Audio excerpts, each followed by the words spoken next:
people like me. You need people like me so you can point your fingers and say, that's the bad guy. That's the bad guy. That's the bad guy. That's the bad guy. That's the bad guy.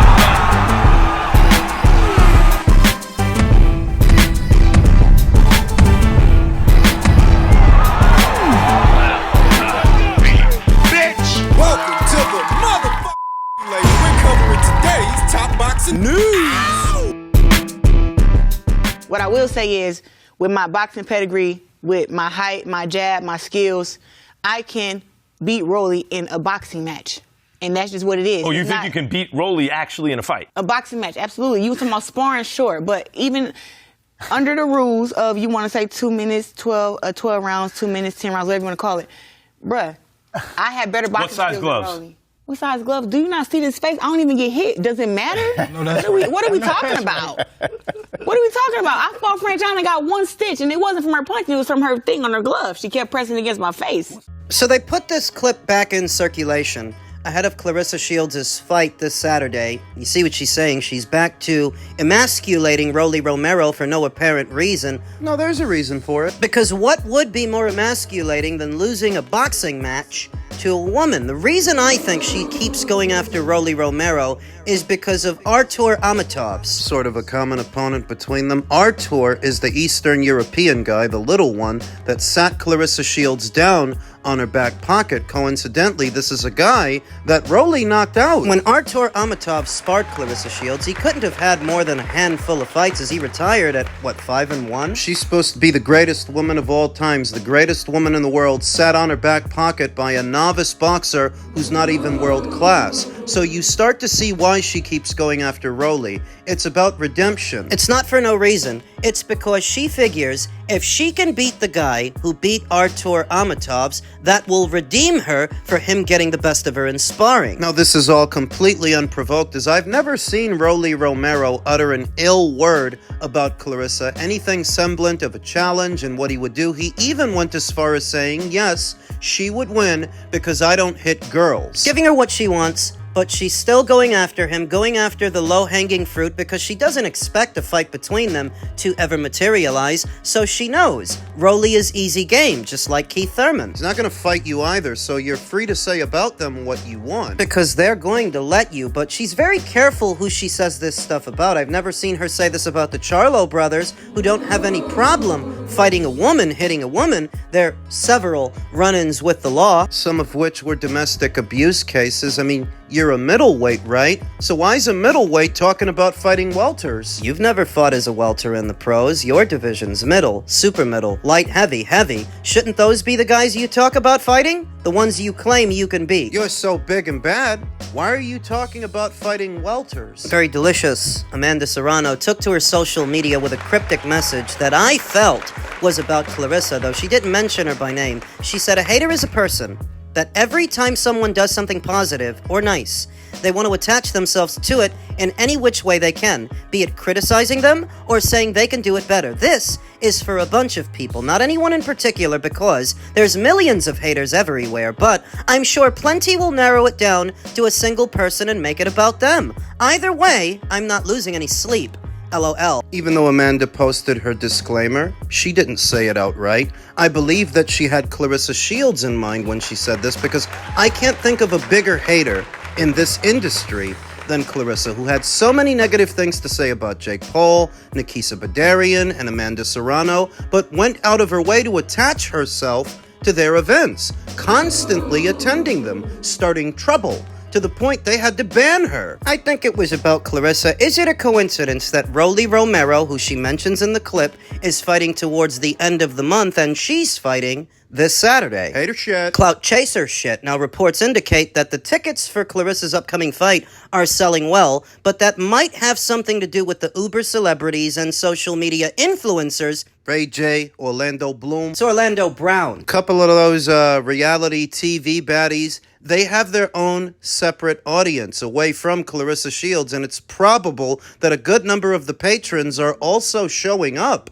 to see them. It's not all about Clarissa. It's not being a hater, it's just being honest. It's just being realistic. There's a reason that they paired these uber celebs with this event in ATL. Misandry. Clarissa Shields is a misandrist. These days, you're always hearing about misogyny, the hate for women. She is a misandrist, and that is the hate of men. She hate us for. Likely stemming from some sort of childhood trauma, and the men who made her, and in some ways still make her, feel insecure. This is supposed to be the payback. Emasculating men as an adult. Men who are not at liberty to do anything about it. Rolly's not at liberty to fight her. Neither is Keith Thurman. And whatever man in your life did something to you in the past, well, it wasn't Rolly, it wasn't Keith. They're not the ones responsible, so why go after them? Because she's a very small person with a childlike mind. Being an accomplished boxer doesn't make you the sharpest pencil. Smartest person. The kindest or the most charismatic. What power she's derived from her accolades, she noticeably abuses. Her misandry likely stems from childhood trauma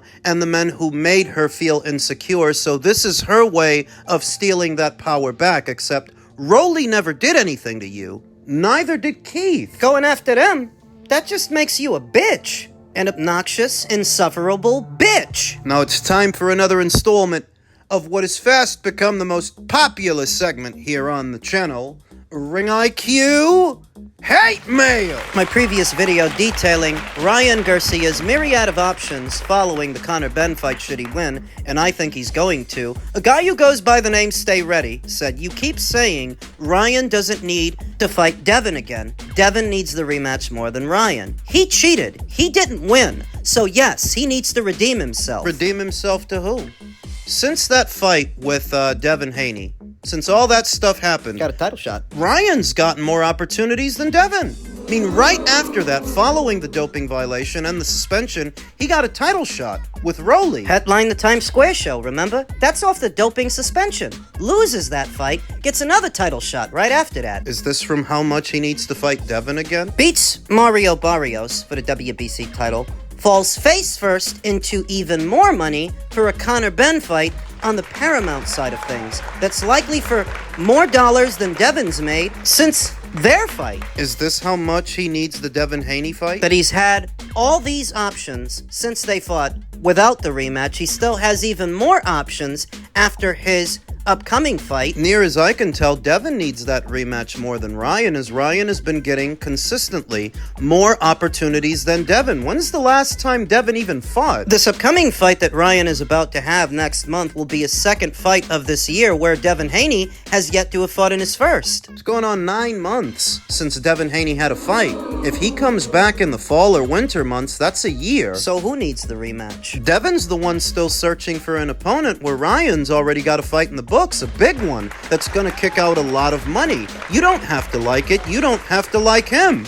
I don't. But the facts are what the facts are, and Devin needs that rematch with Ryan more than Ryan does. Ryan can fight the winner of Romero versus Lopez. Can fight Shakur Stevenson. He's the money man of this division. You don't have to like it for it to be the truth, and that's the problem with you guys. You think that because you don't like someone or you don't like something, it changes the reality of things. I mean, that's what all these identity politics are based on. Those Delulu motherfuckers. Your feelings are your own, but have no bearing on the situation and the reality of things. Mine don't either. I don't like either of them, but the fact of the matter is, Devin needs that rematch with Ryan more than Ryan. Ryan has other options. That's why 9 months after becoming a 3-weight world champion, Devin can't pin down a fight. Devin, who Eddie Hearn says wants his purse without any promotional risks. Wasn't he supposed to be his own boss and his own promoter? I mean, if that's what you are, you bear the burden. You take the risk. Eddie Hearn questions how much financial responsibility Devin Haney actually wants as a promoter, claiming the WBO welterweight champion rejected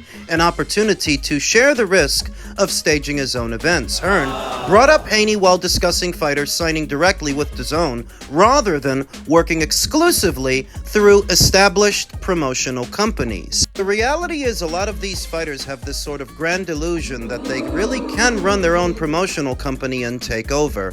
Hearn told the Punch podcast, they love to have a promotional company and they love their logo on the ring mat and on the poster, but I've worked with these guys before, Devin Haney included, and when it comes down to it, they don't really want to take any responsibility or financial risk in a show. Not doing so, what kind of promoter are you? Hearn gave an example involving Haney, claiming he offered a true co-promotional partnership that was quickly turned down. I've said to Devin before, if you want, we'll go 50-50 on the show. Oh, no, I said. But if it won't work, are you going to pay half? No. Just what's my purse? More remnants of the Mayweather era and the illusion, the delusion that Floyd Mayweather was really his own boss. I mean, ever since then, every Joe Blow with 2 gloves and a gum shield wants to be his own boss, his own promoter. But they don't promote shit. A true 50-50 arrangement would require sharing the financial downside if an event failed to generate enough revenue. You want David Diamante to go in association with Devin Haney Promotions, Hearn continued.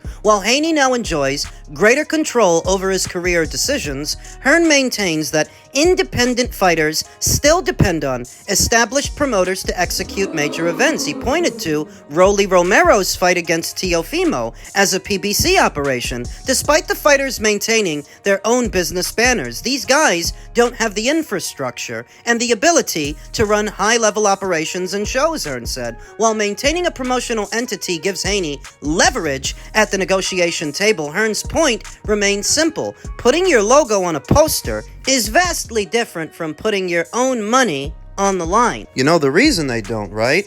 Because they know they're not worth it. They know they're not good for what they're asking for. If you have to use your own money to pay for the show, if you really believed you were worth it, you'd put it up, then get it back. Because you're worth it. The reason you don't is because you know that you're not, and you're still relying on other people to pay you. Even when you broker a deal with DAZN directly, you know what DAZN's gonna do? They're going to assign him a promoter. Because that's the structure of the deal that he signed. But why would he need a promoter assigned to him if he's supposed to be a promoter? Depending on who the opponent is, and whether or not their promoter is at the helm of the promotion, they have to assign Devin a promoter. Boxing's equivalent of a chaperone to make sure nothing bad happens. To the point that Eddie Hearn made, a big part of being a promoter is taking a gamble on a show, and sometimes it pays off, sometimes it doesn't. But if you're unwilling to play, you're not a promoter. You're a kid with a play phone. Ordering a lot of stencils to print a lot of logos on a lot of t-shirts and a lot of posters, but there's more to promotion than just printing logos. Now, as it pertains to the fight that Devin Haney was supposedly trying to have with resident IBF champion Liam Paro, I ain't heard a thing. The Aussie's big ducking claim at US Superstar as Palm threatens to ruin mega fight. Australia's Liam Paro has accused American superstar Devin Haney of deliberately ducking a unification blockbuster between the pair, stressing, "I said I'm good to fight and we haven't heard a thing." As first revealed by Fox Sports Australia last week, Paro's camp has been in discussions with Team Haney for what was initially hoped to be an October showdown for both the IBF and WBO welterweight titles. For Paro, a Haney showcase most likely staged in the U.S. would have represented his first defense of the IBF welterweight crown, won against Lewis Crocker in June. In recent days, however, U.S. reports have suggested Paro effectively priced himself out of the fight by demanding too much via promoters No Limit. As a result, Haney is now said to be chasing a world title defense against Englishman Jack Catterall. Now, those reports indicating Liam priced himself out came to us by way of Mike Coppinger, but their legitimacy all depends on who it was Mike spoke to. Because what if he spoke to Bill Haney? And what if that's Bill Haney's version of the story? Bill has been caught in a lie before. Commenting on the drama over the weekend, former world champion Timothy Bradley even suggested Paro was ducking Haney by asking for too much money. Did Liam Paro price himself out? Is that another form of duck? Bradley asked, before then answering his own question with, "That's another form of ducking right there." Not if it didn't happen. Not if that's Bill Haney's version of the story and he's feeding it to the media to get ahead of this thing. When contacted this week, Paro strenuously denied the suggestions he was pricing himself out of the contest and instead said it was Haney who was deliberately avoiding him. Haney is ducking me. Paro told Fox Sports Australia, "I've said I'm good to fight by the end of October, and we haven't heard a thing." Pushed on his desire to fight Haney next, the popular Queenslander continued, "I'll fight him next, no worries. You know I'll fight anyone, and I've proved that my whole career. I'll fight him in his backyard or mine. I'm the IBF welterweight champion. This is a big unification fight with a lot on the line. Elsewhere, No Limit promoter George Rose also confirmed his client wants the Haney fight. We have plans in place for Liam, and originally, Haney wasn't in those, he explained. But after speaking with Team Paro, they've indicated to us that if we can get the right deal done, it's a big fight they want. Paro versus Haney is a big fight. The latest drama continues a hectic few weeks for the welterweight division, with Haney initially thought to be finalizing a fight with his WBO mandatory fellow American star Keyshawn Davis. However, the fight surprisingly collapsed after Davis withdrew from negotiations, and amid suggestions, he was unsatisfied with a proposed purse of $2.1 million.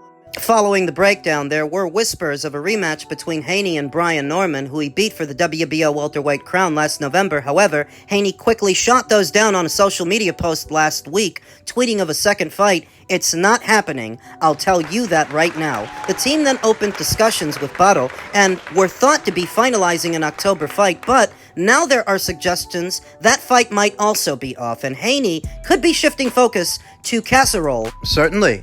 Catterall's manager, Sam Jones, has appeared to suggest as much via social media. I wouldn't say advanced negotiations, but we've accepted the fight and the date proposed, he wrote. We are easy to deal with. We're not greedy or delusional. Let's get the fight on and get the contract signed. What I hope isn't the case is that Jack is being used as a decoy. Paro is scared of taking the fight for less money than he's wanting. All I can tell you is we've accepted the fight and the date and location, so if the fight doesn't happen, it's not on Jack. Sam Jones may have been onto something, because since then, this social media post has been doing the rounds. A post from Devin Haney that reads, I have the WBO, I want the IBF. So maybe it's the way Sam Jones says it is. They're just using Jack as a decoy to get Liam to hurry up and agree to whatever it is they've offered, on the premise that that ship is about to sail. But according to Liam, they haven't heard anything. So this is a bona fide case of he said, she said. This could break down a lot of ways, folks.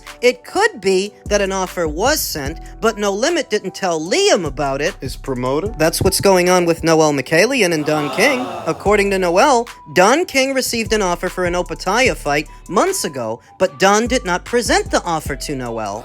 So what if something similar happened here, where the Haneys and DAZN presented an offer to No Limit, but they didn't accept it right away because they want more money? Liam Paro none the wiser. It happens all the time in this industry. I won't say that Liam is ducking outright, because there are too many details that we don't know. We don't know if an offer has been made, and if it has been made, we don't know what the offer is for. Versus what Liam Paro has been making. We don't know if they're being reasonable, unreasonable. We don't know if Liam is being lowballed. There's too much that we don't know to accuse him of ducking outright. What I do know is, this is the guy who fought the Puerto Rican champion in Puerto Rico. The bogeyman that nobody wanted. One who's killed somebody before. The one who Bill Haney lied about making an offer to. The one who Richardson Hitchens brazenly avoided. Liam fought that guy. And Liam beat that guy. So I don't think for a second Liam the fighter is afraid of Devin. No, sir. I'm gonna need some more details.